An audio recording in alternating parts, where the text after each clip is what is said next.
परभणी येथे आज संजय जाधव यांच्या प्रचारार्थ जाहीर सभा घेण्यात आली। या सभेत विधान परिषदेचे विरोधी पक्षनेते अंबादास दानवे यांनी भाजपवर आणि भाजपच्या खोट्या आश्वासनावर कडाडून अशी टीका केली। खरं तर काल सुद्धा इथं एक फॉर्म भरला गेला, तिथं काही घोषणा केल्या गेल्या आणि सगळ्यात महत्त्वाचं विचारलं गेलं की 10 वर्षात तुम्ही खासदारांना बघितलं का? हा प्रश्न योग्य आहे का अयोग्य आहे? बंडोबासला कोणी बघितलं नाही असं परभणी जिल्ह्यात एखादा माणूस भेटला कोणाला?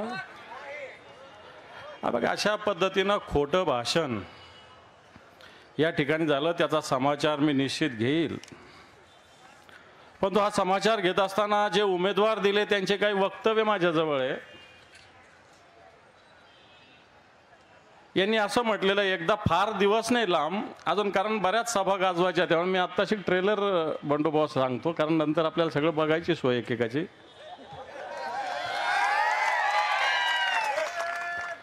त्यांनी असं म्हटलं, भाजप छोट्या पक्षाचा वापर करून फेकून देतो, मोठी माणसं आल्यावर छोटी माणसाची गरज त्यांना राहत नाही। हे कोणी म्हटलं? कोणी? हे फार दिवस नाही झाले, महिना झाला। अजून त्यांनी म्हटलं की भाजपनं माझ्यासोबत आत्तापर्यंत धोका केला आहे, पण मात्र मी इमानदारीनं त्यांच्यासोबत राहिलेलो आहे।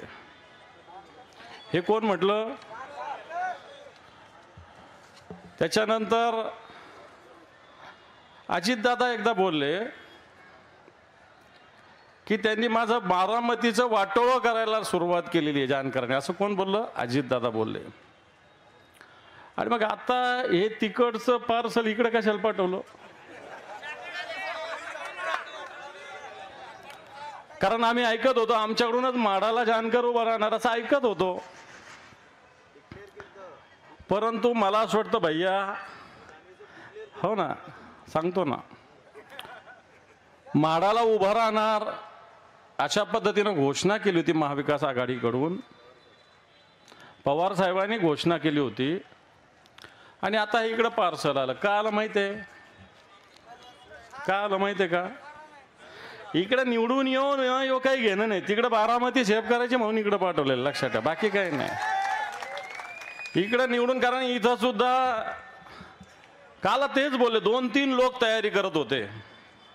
कोण कोण करत होते मी कशाला या सभेत भाषणात नाव घेऊ, त्यांचं मला काय गरज पडली नाव घ्यायची। पण जर 3-3 लोक तुमची तयारी करत असल्यावर तुम्हाला बाहेरचा घेऊन यावा लागला।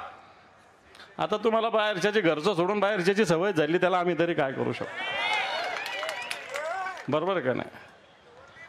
मग शिवसेना लागते तुम्हाला, शिवसेना फोडून लागते, राष्ट्रवादी फोडून लागते तुम्हाला।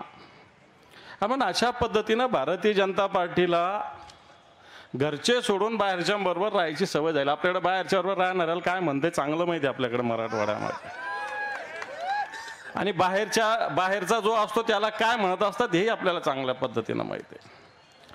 आपण अशा पद्धतीनं इथं उमेदवार दिलेले आहेत। मला असं वाटतं उमेदवार जे दिलेले त्यांना एक बकरा बनवण्याचा प्रयत्न आहे। मागच्या वेळेस यांना 3 जागा दिल्या होत्या या महाराष्ट्रात, त्यातल्या 2 जागा तुमच्या परभणीत होत्या आणि 1 जागा दौंडला दिली होती, आणि या सगळ्या 2ही जागा उमेदवारी तर त्यांच्या पक्षाला दिली, पण चिन्ह भाजपचं दिलं होतं, आणि हे लोक भाजप बरोबर। तुमचं जिंतूरचं